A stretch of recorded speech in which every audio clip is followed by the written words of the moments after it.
तो चलिए आज का टॉपिक स्टार्ट करते हैं। Structure of atom. सो ये 11th केमिस्ट्री का चैप्टर 2 है। तो इसमें जो भी एटम का स्ट्रक्चर है उसके बारे में बात की जा रही है। पिछले चैप्टर में हमने क्या क्या पढ़ा था। हमने पढ़ा था कि डाल्टन्स थ्योरी क्या है, अवोगाड्रो नंबर क्या है, मोलैरिटी क्या है, मोल फ्रैक्शन क्या है, मास परसेंटेज क्या है, एटॉमिक मासेस क्या है। लेकिन हमने डिटेल्स नहीं पढ़ी थी कि एटम कैसा होता है और एटम क्या है, क्यों है, कैसे है। ये सब चीज़ें इस चैप्टर 2 में आएंगी केमिस्ट्री के, वो भी 11th। तो चलिए शुरू करते हैं।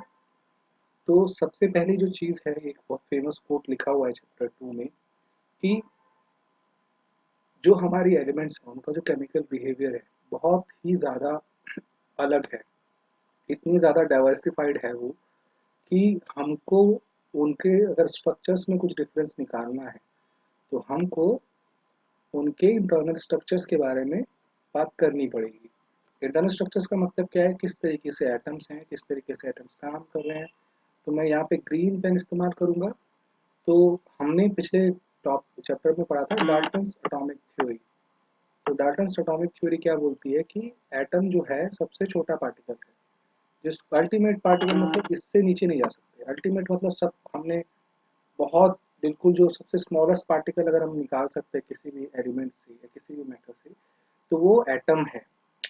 लेकिन ऐसा नहीं होता है। हमने अपनी 7th 8th 9th की बुक्स में पढ़ा है ये चीज़, ठीक है, इवन 10th में, कि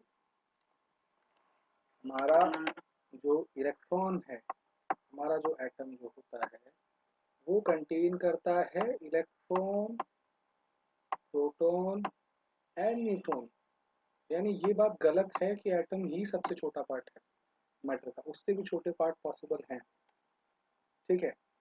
तो पहला तो ये यहीं पे फेल हो गया डाल्टन थ्योरी, क्योंकि इसने एटम को अल्टीमेट पार्टिकल बोल दिया। एटम छोटा हो सकता है, सबसे छोटा नहीं। ठीक है। तो अगर सबसे छोटा हो सकता है तो फिर हमें आगे बढ़ना पड़ेगा। तो दूसरा इसका जो ड्रॉबैक है, ये केमिकल कॉम्बिनेशंस की बात नहीं करता है। केमिकल कॉम्बिनेशन का मतलब है कि अगर H2O2 कंबाइन करते हैं, H2O कंबाइन करते हैं तो H2O कैसे बनता है। H2 में कोई कुछ इलेक्ट्रॉन, प्रोटॉन, न्यूट्रॉन है, उसका एक एटम है जो हाइड्रोजन एटम है। ऑक्सीजन का कोई अपना एक एटम है जो कंबाइन करके H2O बना रहा है। ये चीज़ें पढ़ने के लिए हमें एटम को डिटेल्स में पढ़ना पड़ेगा, स्ट्रक्चर ऑफ एटम को डिटेल में जानना पड़ेगा। तो सबसे पहला जो बेसिक कॉन्सेप्ट क्या है कि वही इलेक्ट्रॉन जो है अपना हमारा इलेक्ट्रॉन, प्रोटॉन, न्यूट्रॉन को कंसिस्ट करके बनता है।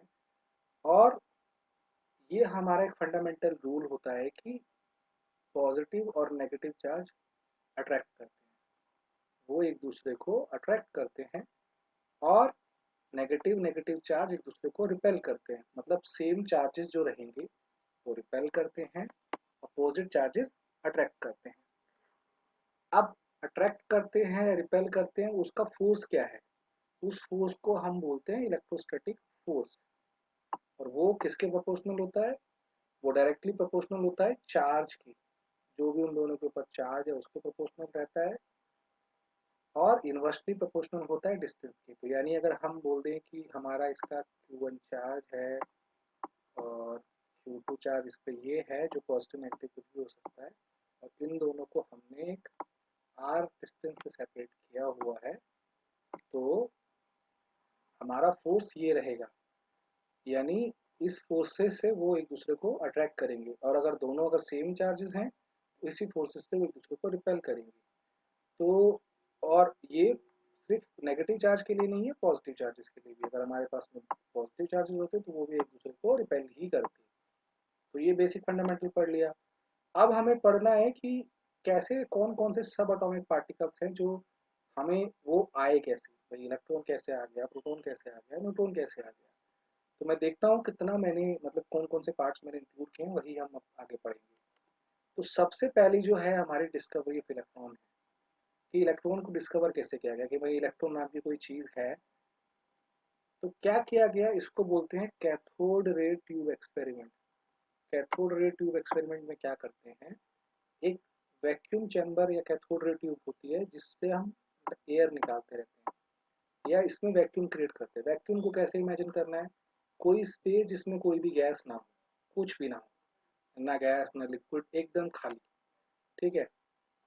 तो अब अगर हम मेटल को इसको नेगेटिव टर्मिनल से जोड़ दें, बैटरी है ये अपनी, और इस तरफ हमने एक मेटल लगा दिया है और इसको जोड़ दिया है इसके नेगेटिव टर्मिनल से। ठीक है। जैसे ही हमने इसके नेगेटिव टर्मिनल से इसको छोड़ा तो इस पर हमने नेगेटिव चार्ज बढ़ा दिया है। हम इसका बैटरी के थ्रू नेगेटिव चार्ज बढ़ाने की कोशिश कर रहे हैं। क्या कर रहे हैं हम? नेगेटिव चार्ज बढ़ाने की कोशिश कर रहे हैं।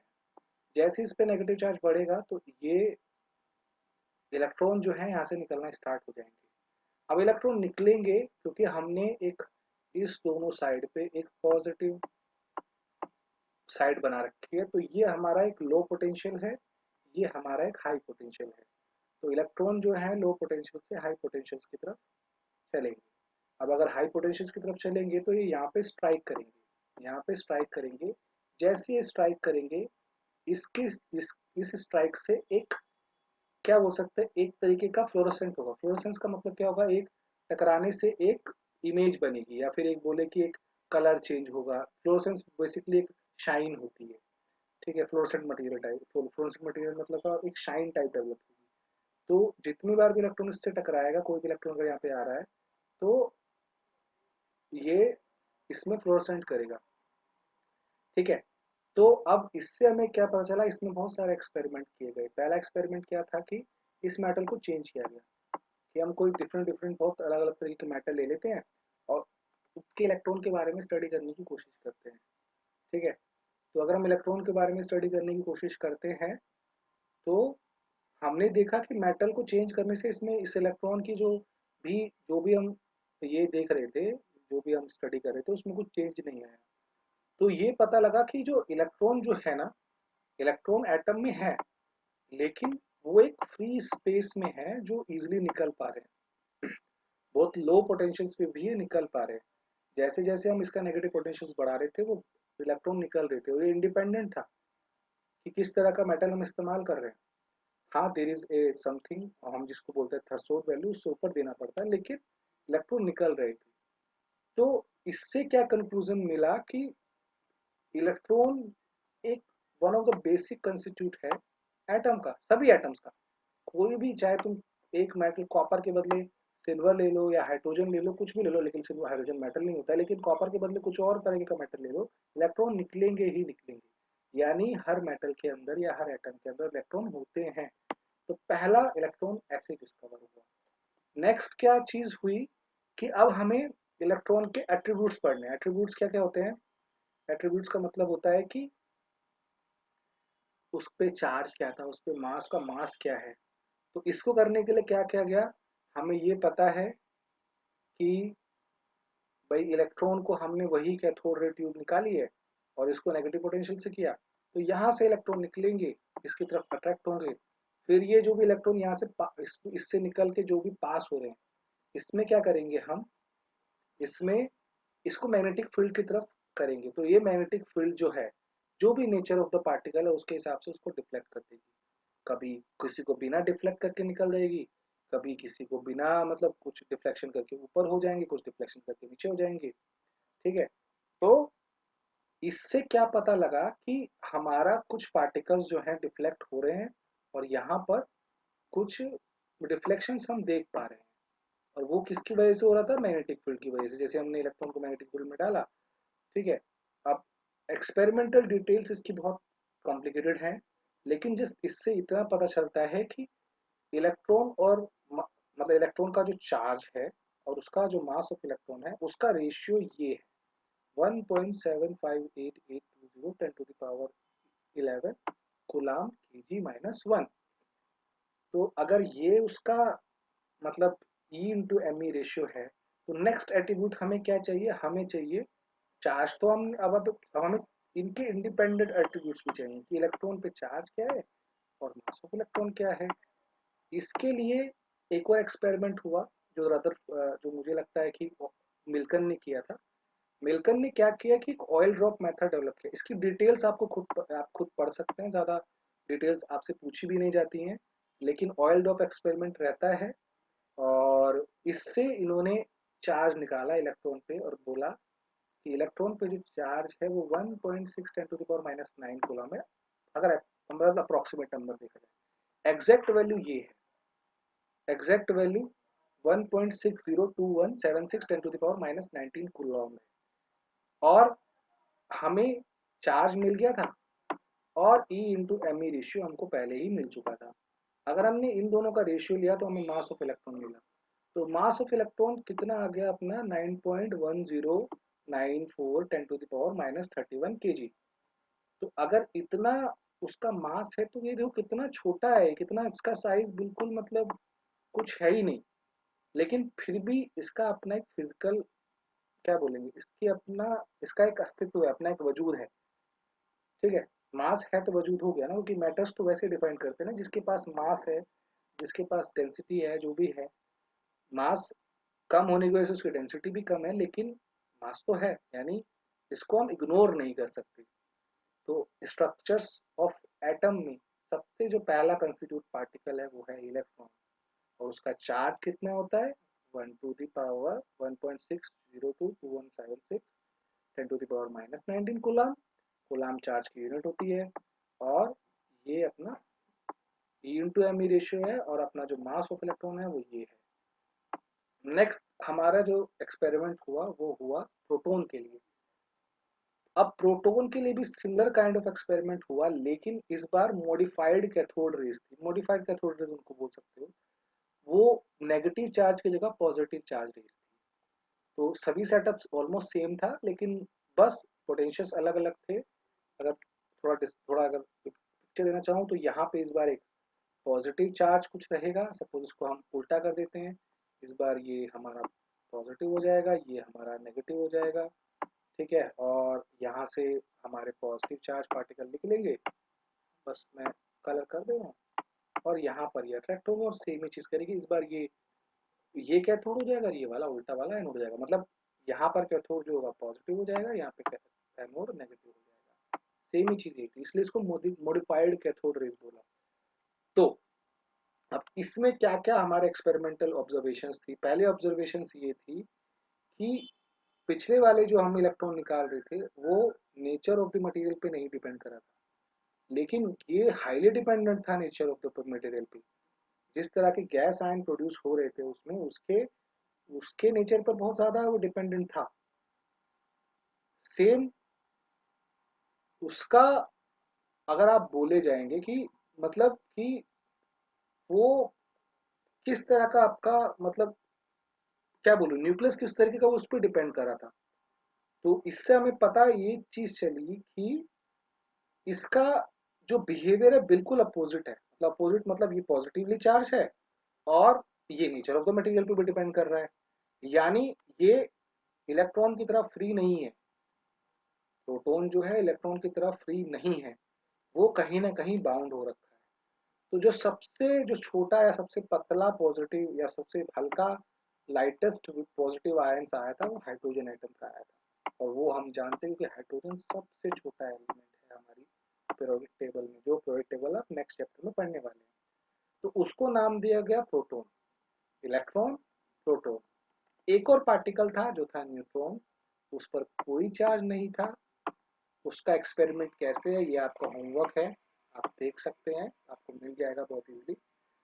इसका मास बिल्कुल प्रोटॉन के जैसा था, और इसका जो चार्ज था जीरो था।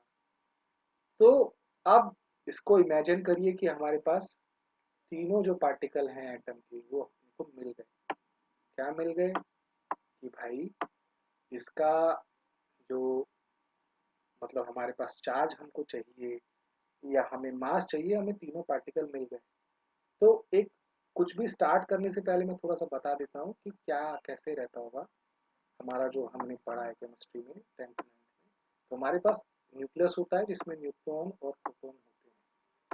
ठीक है, और इलेक्ट्रॉन जो होता है दोनों मतलब मिले हुए हैं, और इस पर कोई चार्ज नहीं है, और हमारा इलेक्ट्रॉन ऐसे ऑर्बिट में घूमता है। तो हमने इसको इलेक्ट्रॉन में ले लिया।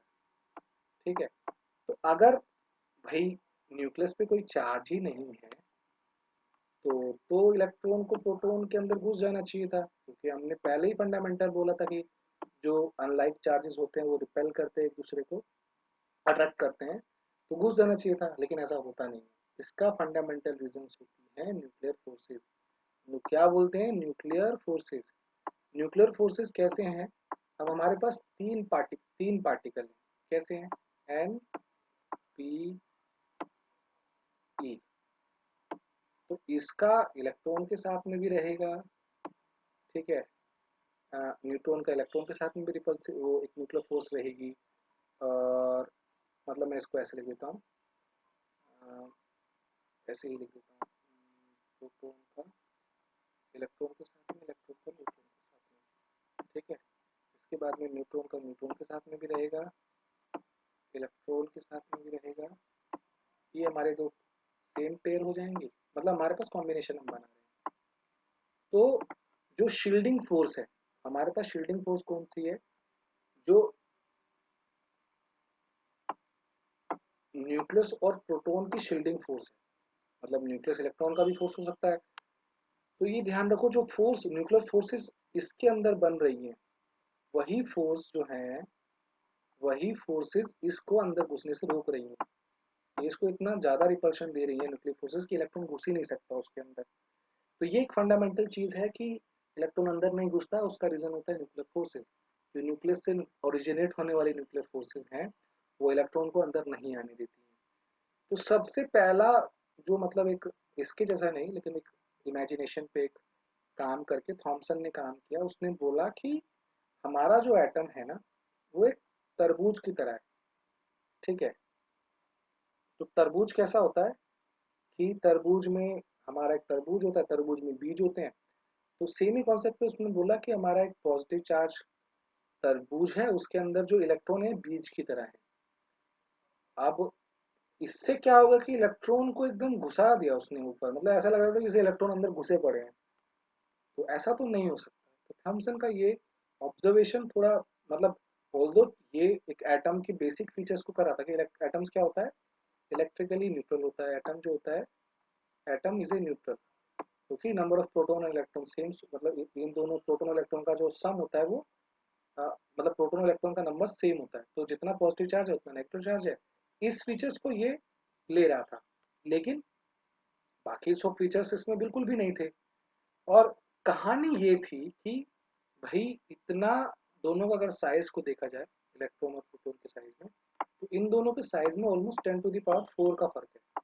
मतलब प्रोटॉन जो है 10⁴ टाइम्स है ऑलमोस्ट इलेक्ट्रॉन की। ये तो मतलब इतना है, तो ये तो बहुत सारे होने चाहिए थे। तो ऐसा तो नहीं हुआ।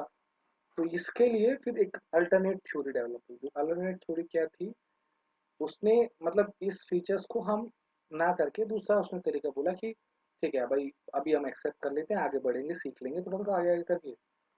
अब उसने क्या बोला कि फिर एक मतलब इस थ्योरी को काफी समय पे लिमिटेशंस मिली, ठीक है। एक और फीचर है जो अभी मैं नहीं बताऊंगा कौन सा फीचर वो जो है, वो अभी नहीं बताऊंगा, आगे बताऊंगा वो मैं। कि अब न्यूक्लियर मॉडल्स के बारे में कि हमारा जो न्यूक्लियस है वो होता कैसा है। हमने एक अल्फा पार्टिकल लिया। अल्फा पार्टिकल क्या होता है, वो 4 इंटू, हम ऐसे इसको डिनोट करते हैं, वो हीलियम जैसा होता है। हीलियम में 4 अपना मास नंबर है, 2 अपना मतलब 2 हमारा एटॉमिक नंबर होता है, 4 उसका मास होता है। तो इतना बड़ा पार्टिकल जब हमने इसको लेड की प्लेट से उसको पार किया, ये एक डायरेक्ट करने पे काम करते हैं। और एक गोल्ड फॉइल पे हमने इसको बम्बार्ड कराया। तो कुछ जो पार्टिकल्स थे, कुछ पार्टिकल्स अल्फा पार्टिकल्स जो गोल्ड फाइल की तरफ हमने डायरेक्ट किए, वो पार्टिकल अलग अलग जगहों पे हो गए। तो क्या हुआ, कुछ पार्टिकल्स तो वापस ही भाग गए, ऐसे यहाँ पे टकराए और इस पे टकरा के वापस हो गए। कुछ जो थे अल्फा पार्टिकल इसलिए चूज किया क्योंकि अल्फा पार्टिकल बहुत ज्यादा बड़ा स्पेस, अगर हम इलेक्ट्रॉन चूज करते तो बहुत सकता था बहुत सारे पास कर जाए, लेकिन ये बहुत बड़ा है। तो बड़ा होने की वजह से इसलिए बहुत ज्यादा स्पेस ऑक्यूपाई कर सकता है। तो हमने जैसे इसको पार करने की कोशिश करी, तो इमेजिन करो, पिछले वाली अगर स्लाइड में देखेंगे हम, तो ये इमेजिन करो कि इलेक्ट्रॉन के बीच में बहुत सारा स्पेस खाली है और एक न्यूक्लियस है। तो जब कभी भी न्यूक्लियस पर डायरेक्ट हेड ऑन कोलिजन हुआ है, तो वो वापस चला गया, यानी हेड ऑन कोलिजन से वापस गया है। उसके बाद में जो नेक्स्ट चीज हुई, कुछ कुछ बाउंस हुए कि हो सकता है कुछ इलेक्ट्रॉन बड़े साइड साइड में टकरा कर बाहर निकल गए, इस तरीके से बाहर निकल गए, इस तरीके से कुछ जो अपना पल्प पार्टिकल है यहाँ से निकल के चला गया, कुछ कोलिजन डायरेक्ट भी हुए होंगे। ठीक है, तो इसका मतलब ये है कि हमारे एटम के बीच में बहुत सारा स्पेस जो है, और कुछ जो थे ना बिल्कुल पास ही हो गए, बिल्कुल पास हो गए, मतलब इलेक्ट्रॉन एकदम पास ही हो गया, जो एटम पार्टिकल था पास ही हो गया। तो इससे क्या पता चला, इससे पता ये चला कि हमारा एटम जो है, एटम का पूरा मास एक जगह पे कंसेंट्रेटेड है, जिसको बोलते हैं न्यूक्लियस, जो हमने अभी पिछली बारी में बताया था कि ये क्या होता है, न्यूक्लियस। तो अगर ये न्यूक्लियस है तो इसमें बहुत सारा जो मास है एटम का वो न्यूक्लियस में है, इलेक्ट्रॉन का मास उसके कंपैरिजन में कुछ भी नहीं है। ठीक है, और इसके अलावा एक और फीचर इसमें निकल के आ जाएगा, क्योंकि हम बहुत सारा जो अल्फा पार्टिकल थे बिना डिफ्लेक्शन के पास हो गए, यानी इसमें बहुत सारा जो स्पेस है खाली है, और इलेक्ट्रॉन जो है उस स्पेस के बीच में है नहीं, इलेक्ट्रॉन अलग अलग तरीके से। तो उन्होंने इस रिजेंबल्स को एक मॉडल से बताया कि हमारा जो एटम जो है वो हमारे सोलर सिस्टम की तरह है, हमारे सोलर सिस्टम्स में जैसे प्लैनेट हैं, ठीक है, और वैसे ही हमारा सारा का सारा मतलब चलेगा। और इलेक्ट्रॉन और न्यूक्लियस जो है एक फोर्स से जुड़ा हुआ है, जिसको बोलते हैं इलेक्ट्रोस्टैटिक फोर्स ऑफ अट्रैक्शन। अब अगर हम इसको इमेजिन करें, अगर हम इसको इमेजिन करेंगे तो इसका मतलब ये है कि हमारा इस तरह की कुछ मॉडल है, इसको अगर देखा जाए तो इस तरीके का हमारा कुछ मॉडल है कि मतलब इसमें ऑर्बिट्स हैं, इस तरह से कुछ सर्कुलर शेप्स ऑर्बिट्स हैं जिसमें इलेक्ट्रॉन घूम रहे हैं। तो यानी हमारे पास थोड़ा डिटेल आ गया कि एक न्यूक्लियस होता है, इलेक्ट्रॉन होता है, न्यूक्लियस में न्यूक्लियस प्लस प्रोटॉन होते हैं, और इलेक्ट्रॉन जो होता है उसके आसपास घूमता है। नेक्स्ट जो चीज आती है वो होती है एटम नंबर। एटम नंबर क्या होता है, atom number is a number of proton और number of electron in a neutral atom. Suppose अगर मैं हीलियम की बात कर रहा हूँ, तो हीलियम में मेरे कितने प्रोटॉन है कितने इलेक्ट्रॉन है, ये चीज हमें समझ में आनी चाहिए। तो ये अगर हम इसको बात करेंगे तो जो नीचे वाली जो क्वांटिटी होती है वो एटॉमिक नंबर बताती है, वो यानी जो हमारे इलेक्ट्रॉन प्लस प्रोटॉन है वो बताती है कि कितना इलेक्ट्रॉन या न्यूट्रॉन, और बोलना पड़ेगा प्लस में, इलेक्ट्रॉन और प्रोटॉन का नंबर्स बताती है। ये हमारा जो सम होता है इसको बोलते हैं मास नंबर। मास नंबर क्या होता है, mass number is a number of proton plus number of neutrons. अब हम निकाल भी सकते हैं, सपोज हमारे पास में हमारा जो है 12 अगर हमारा मास नंबर है, तो हमारा और इलेक्ट्रॉन कितने 6 हैं, तो न्यूट्रॉन्स की हमारे पास इलेक्ट्रॉन कितने मतलब अब इलेक्ट्रॉन और प्रोटॉन सेम है तो नंबर ऑफ प्रोटॉन्स कितने होंगे 6, तो न्यूट्रॉन्स कितने होंगे 12 plus 12 is equal to 6 plus this, so 12 में से 6 गया तो 6 ही हमारे पास में न्यूट्रॉन है। ये ध्यान रखिएगा, बात की जा रही है न्यूट्रल एटम की, अगर वो न्यूट्रल एटम है तो।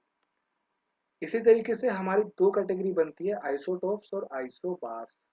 आइसोटोप्स क्या होते हैं, आइसोटोप्स होते हैं जिनका मास न एटॉमिक नंबर तो सेम हो, मास नंबर डिफरेंट हो। तो इसमें क्या चीज डिफरेंट हुई, अगर एटॉमिक नंबर सेम है तो यानी इलेक्ट्रॉन प्लस प्रोटॉन, इलेक्ट्रॉन और प्रोटॉन सेम है, क्या चीज डिफर करती है, नंबर ऑफ न्यूट्रॉन। ठीक है, नंबर ऑफ न्यूट्रॉन इसमें डिफर करता है।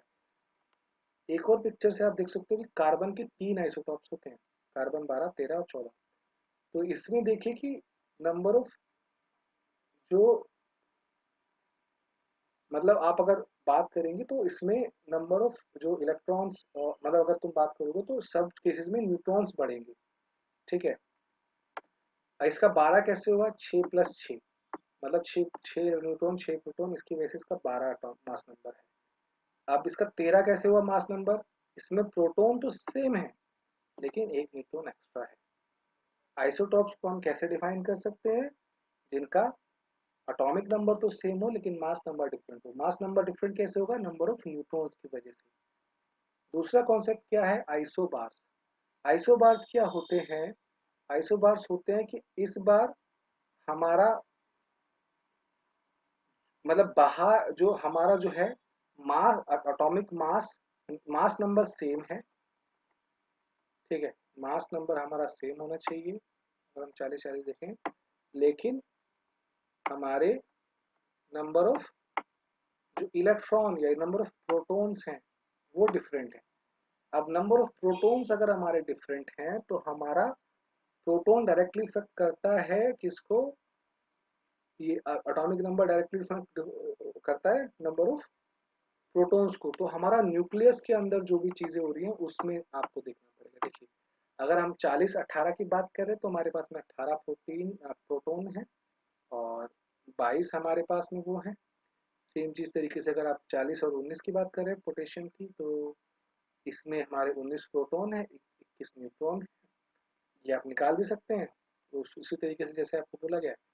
तो ये आइसोबार्स में क्या रहता है, एटॉमिक मास नंबर सेम रहता है और नंबर ऑफ प्रोटॉन्स, या आप बोल सकते हो कि नंबर ऑफ प्रोटॉन्स डिफरेंट होते हैं, नंबर ऑफ इलेक्ट्रॉन्स डिफरेंट होते हैं। तो ये ये क्यों मास नंबर सेम हुआ है, क्योंकि जो सम है वो सेम है, एटॉमिक जो प्रोटॉन प्लस न्यूट्रॉन का जो सम है वो सेम है। इंडिविजुअल प्रोटॉन इलेक्ट्रॉन डिफरेंट हो गए तीनों में अगर आप देखोगे तो, लेकिन अगर इसका सम करोगे 18-22-40, 19-21-40, तो इसी वजह से मास नंबर सेम है लेकिन इलेक्ट्रॉन प्रोटॉन अलग है। तो ये चीज आई थिंक समझ में आ गई। तो इससे पहले जब हम रदरफोर्ड मॉडल के बारे में बात कर रहे थे तो मैंने आपको बताया था कि भाई हमारा इलेक्ट्रॉन ऐसे घूमेगा, क्योंकि मैं तुमको ऑलरेडी बता चुका हूँ कि न्यूक्लियर फोर्सेस काम करते हैं इसमें, तो इसलिए घुसता नहीं है। अगर तुम सोचो कि तुमको पता नहीं, तो पता नहीं होता न्यूक्लियर फोर्सेस के बारे में, तो तुम क्या बोलती, सर अगर इलेक्ट्रॉन यहाँ पे घूम रहा है और ये न्यूक्लियस है अपना, तो भाई इन दोनों के बीच में फोर्स बनेगी, इन दोनों के बीच में फोर्स बनेगी जो इसको बार बार खींचती रहेगी, और जितनी बार भी वो घूमेगा उतनी उतनी बार ये क्लोज आता चला जाएगा। अगर ये सोलर सिस्टम से डिसेंबल कर रहा है तो ये क्लोज आता चला जाएगा, क्योंकि और मतलब अगर आप देखेंगे कि इन दोनों के बीच में कौन सी फोर्स है, अगर ग्रेविटेशनल फोर्स देखेंगे तो नेग्लिजिबल है, मास है ही नहीं इन दोनों, ऑलमोस्ट मास 10⁻³ और 10⁻27 है। तो ग्रेविटेशनल फोर्स इसमें है नहीं, इसमें एक ही फोर्स ऑपरेट करती है, इलेक्ट्रोस्टैटिक फोर्स, और ये जो नंबर्स है ऑलमोस्ट 10⁻39 टाइम्स है हायर ग्रेविटेशनल फोर्स से। तो इतना स्ट्रॉन्ग फोर्स अगर इसमें एक्ट कर रहा है तो इसका मतलब तो घुस जाना चाहिए था अंदर, ऐसा होता नहीं है। अब ऐसा क्यों नहीं होता है, इसका रीजन आगे मिलेगा कि ऐसा क्यों नहीं होता है। तो ये बड़ी ही अच्छी मतलब एक आ, अभी हम स्ट्रक्चर ऑफ एटम्स से काफी कुछ जान चुके हैं और क्या क्या चीजें काम कर रही हैं, क्या क्या चीजें नहीं काम कर रही हैं, ये हमें समझ में आना स्टार्ट हो गया है। इसको समझने से पहले कि भाई ये ऐसा क्यों हो रहा है, कैसे होता है, हमें कुछ समझना पड़ेगा। इसको समझने के लिए हमें क्या करना पड़ेगा, पहले हमें समझना पड़ेगा कि फंडामेंटल नेचर क्या है पार्टिकल्स की, वो उनका नेचर क्या है। हमने लाइट वेव के बारे में पढ़ा था कि लाइट वेव जो होती है ट्रांसवर्स वेव होती है, ठीक है। ये 7th 8th 9th में बताया गया था कि जो हमारा अ, एक दो एक्सपेरिमेंट होते हैं, अभी तो नहीं बताऊंगा उन एक्सपेरिमेंट्स के बारे में, लेकिन ये कुछ चीजें क्या हुई कि हमारा जो फंडामेंटल नेचर है ये इलेक्ट्रॉन भी एक टाइप ऑफ रेडिएशन ही है। तो इसमें दोनों इफेक्ट पॉसिबल हो सकते हैं। तो पहला इफेक्ट क्या जो हमें इसकी जो फाउंडेशन जो बोलेंगे कि dual character of electromagnetic radiation, कि इलेक्ट्रॉन जो है पार्टिकल की तरह भी बिहेव कर सकती है, वेव की तरह भी बिहेव कर सकती है। अब अब ये तो नहीं, मतलब ये तो वो वाली बात होगी कि तुम लड़का भी बन सकते हो, लड़की भी बन सकते हो, ऐसा तो नहीं पॉसिबल है। पॉसिबल है, इलेक्ट्रॉन के केसेस में ये पॉसिबल है। यही अगर साफ साफ शब्दों में बोला जाए तो ये एक्सपेरिमेंट केस में पॉसिबल है। दूसरी चीज क्या थी कि जो भी स्पेक्ट्रास थे, स्पेक्ट्रा के बारे में भी शायद तुम लोगों को नहीं पता होगा। स्पेक्ट्रा क्या होता है कि हम ना एक सैंपल को एक्साइट कर देते हैं या कोई रेडिएशन डालते हैं उसमें सैंपल पे, और उसमें जो जो रेडिएशन, जो इस सैंपल की जो रेडिएशन हमने डाली थी, इसमें से कौन कौन सी मिसिंग है उस रेडिएशन को देख लेते हैं, तो वो एब्जॉर्ब हो जाते हैं, इसलिए एब्जॉर्प्शन बोल सकते हैं इसको। और अगर इस सैंपल को एक्साइट कर दो और उसके बाद उसका लो स्पेक्ट्रा, तो उसको बोल देते हैं इमिशन स्पेक्ट्रा। वो हम आगे पढ़ेंगे, थोड़ा सा बस बता दिया है। तो रेडिएशन जो होती हैं दोनों तरह का बिहेवियर प्रोसेस करती हैं। वो वेव भी हो सकती हैं, पार्टिकल भी हो सकती हैं। इसी प्रॉपर्टीज के बारे में आगे कहानी रहेगी कि ये कैसे हुआ कि रदरफोर्ड मॉडल फेल हो गया और लोगों को अलग तरीके से काम करने की जरूरत पड़ने लगी। तो ये पहली चीज। अब मैक्सवेल क्या बोले कि जो हमारी वेव्स हैं, ये इलेक्ट्रोमैग्नेटिक वेव्स हैं, ठीक है। इलेक्ट्रोमैग्नेटिक वेव्स में जो इलेक्ट्रोमैग्नेटिक वेव्स चलते हैं इनको बनने के लिए किसी मीडियम की जरूरत नहीं है। ये ना तो इनकी क्रिएशन के लिए किसी मीडियम की जरूरत है, ना ही प्रोपगेशन के लिए। तो अगर मैं बोलूँ कि ये मेरा एक इलेक्ट्रिक फील्ड और ये मेरी एक वेव है, ये direction of propagation of wave है जो सीधी काली लाइन है, और electric field in the plane है और मैग्नेटिक फील्ड परपेंडिकुलर है इस इलेक्ट्रिक फील्ड के। तो ये बताया उन्होंने कि इलेक्ट्रोमैग्नेटिक रेडिएशंस को ट्रेवल करने के लिए किसी भी मीडियम की जरूरत नहीं है। और इलेक्ट्रिक अगर कोई इलेक्ट्रॉन, अगर हम इस समय इलेक्ट्रोमैग्नेटिक रेडिएशंस का मतलब है नंबर ऑफ, इसको इलेक्ट्रॉन्स को बोल रहा हूँ मैं, सभी इलेक्ट्रॉन्स की टर्म्स में बात की जा रही है। तो जब भी इलेक्ट्रॉन वेव की तरह चलेगा तो electric field magnetic field create होंगी, वो एक दूसरे के परपेंडिकुलर होंगी और वो दोनों परपेंडिकुलर होंगे डायरेक्शन ऑफ प्रोपगेशन की। तो it's like a this situation कि ये हमारा x है, ये y है, ये z है। एक्स वाई जेड का मतलब क्या है, कार्टेशियन कोऑर्डिनेट है। तो अगर हमारी डायरेक्शन प्रोपगेशन ये है, तो हमारी मतलब इस तरह से वेव प्रोपगेट कर रही है। और वेव क्या होती है कि हमने एक पत्थर फेंका पानी के अंदर, तो जो भी लहरें बनती हैं उनको वेव बोलते हैं। तो इलेक्ट्रॉन भी लहरों की तरह ही चलता है अगर वो वेव नेचर में हो तो, ठीक है। अगर वो वेव नेचर में हो तो वो ऐसे ऐसे चलेगा। तो भाई अगर वो ऐसे चलेगा तो इसका मतलब ये है कि हमारा जो इलेक्ट्रोमैग्नेटिक रेडिएशंस वाला जो कॉन्सेप्ट है वो शायद इलेक्ट्रॉन के केसेस में भी वैलिड हो सकता है। यानी इलेक्ट्रॉन्स भी इलेक्ट्रोमैग्नेटिक रेडिएशंस की तरह ही काम कर रहे होंगे। लाइट वेव जिस तरह से हैं उस तरह से इलेक्ट्रॉन भी शायद काम कर रहे होंगे। तो इसको फिर फर्दर बढ़ाते हैं भी। क्या बढ़ाते हैं, हमारे पास में एक इलेक्ट्रोमैग्नेटिक स्पेक्ट्रम है जिसमें हमारा मतलब, क्योंकि हमारे इलेक्ट्रोमैग्नेटिक रेडिएशंस जो हैं स्पीड ऑफ लाइट से ट्रेवल करती हैं, ये जो है स्पीड ऑफ लाइट है। तो ये हमारी फ्रिक्वेंसी है, ये हमारा वेवलेंथ है। ये एक सिंपल सा फॉर्मूला है कि velocity is equal to distance upon में टाइम। ये उसी फॉर्मूले को लेके और 1/टाइम को बोलते हैं फ्रिक्वेंसी। इसको हम क्या बोलते हैं, फ्रिक्वेंसी। और यहाँ पर हमने वेलोसिटी को बोल दिया स्पीड ऑफ लाइट और डी को बोल दिया लैम्डा। तो ये फॉर्मूला वही है, बस थोड़ा सा मॉडिफाइड है। तो सबसे जो स्ट्रॉन्ग रेडिएशंस हैं वो है कॉस्मिक रेज। उनकी एनर्जी बड़ी हाई है। सबसे कम वाली कौन है, रेडियो वेव्स, जो वेवलेंथ की टर्म्स में बहुत मतलब ज्यादा दिख रहा है, तो एनर्जी अपने आप कम होगी। तो ई अभी मैं नहीं बोलना चाहता था, लेकिन ई इज इक्वल टू होता है एच म्यू, एच म्यू। और यहाँ से म्यू हटा दोगे तो म्यू क्या हो गया, c by lambda, h c by lambda. तो लैम्डा जितना ज्यादा होगा एनर्जी उतनी कम होगी। तो क्योंकि लैम्डा इसका बहुत ज्यादा है इसलिए इसकी एनर्जी बहुत कम है। और कॉस्मिक रेज या गामा रे जो भी तुम बोल सकते हो, ये इसकी तरह से इन रेज की एनर्जी बहुत हाई रहती है। तो हम देख सकते हैं कि रेडियो वेव्स की एनर्जी बहुत कम है। फिर आई आर है अपना, फिर अपना लाइट जो विजिबल स्पेक्ट्रम है, विजिबल स्पेक्ट्रम कितने से होता है, मोस्टली 400 से 700 हो सकता है। एनसीईआरटी में शायद 750 तक दिया गया है, लेकिन मतलब जो मुझे लगता है कि 400-700 के बीच में ही होना चाहिए। 750 को भी शायद कंसिडर कर लेते हैं, लेकिन ठीक है वो डिपेंड करता है।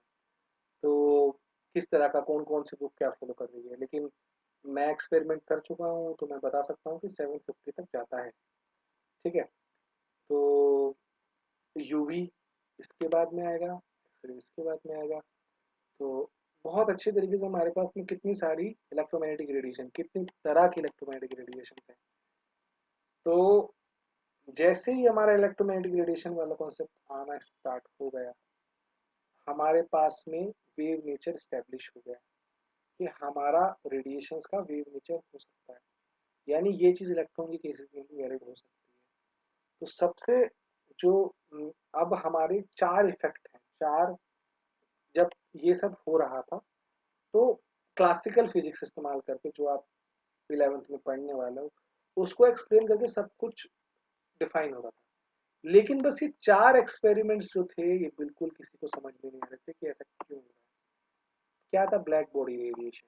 ब्लैक बॉडी रेडिएशन को अगर मैं तुमको समझने ध्यान में समझाऊं, कि तुम अगर स्टोव को लोगे, तो स्टोव अगर तुम शुरुआत में लोगे तो थोड़ा सा रेड रहेगा, और जैसे जैसे तुम उसकी एनर्जी बढ़ाते चले जाओगे, वो ब्लू हो जाएगा। यानी तुम एनर्जी बढ़ा रहे हो तो वो रेड से ब्लू की तरफ शिफ्ट हो रहा है। यही तुम्हारा था ब्लैक बॉडी रेडी, मतलब एक थोड़ा सा मिलता जुलता है। तो जैसे जैसे हम एनर्जी बढ़ा रहे हैं उसका कलर चेंज होता जा रहा है, तो यानी एनर्जी बढ़ रही है। तो पहला इफेक्ट ये था। दूसरा इफेक्ट क्या था कि फोटो इलेक्ट्रिक इफेक्ट कैसे हो रहा है, इलेक्ट्रॉन फोटो इलेक्ट्रिक इफेक्ट कर रहे थे। अभी पूरी कहानी चल रही थी कि इलेक्ट्रॉन का वेव नेचर है, अभी एकदम से इलेक्ट्रॉन ने फोटो इलेक्ट्रिक इफेक्ट कर दिया। इसके बारे में हम पढ़ेंगे कि ये बताता है कि इलेक्ट्रॉन जो है पार्टिकल नेचर का है। स्पेसिफिक हीट निकाली गई एटॉमिक सॉलिड की, वो भी प्रॉब्लम थी एक, कि हायर टेम्परेचर पे वो क्यों वेरी कर रही हैं, होना तो सिर्फ 3R चाहिए था। एटॉमिक स्पेक्ट्रा कैसे एकदम लाइन आ रहे हैं। तो यहाँ हम थोड़ा सा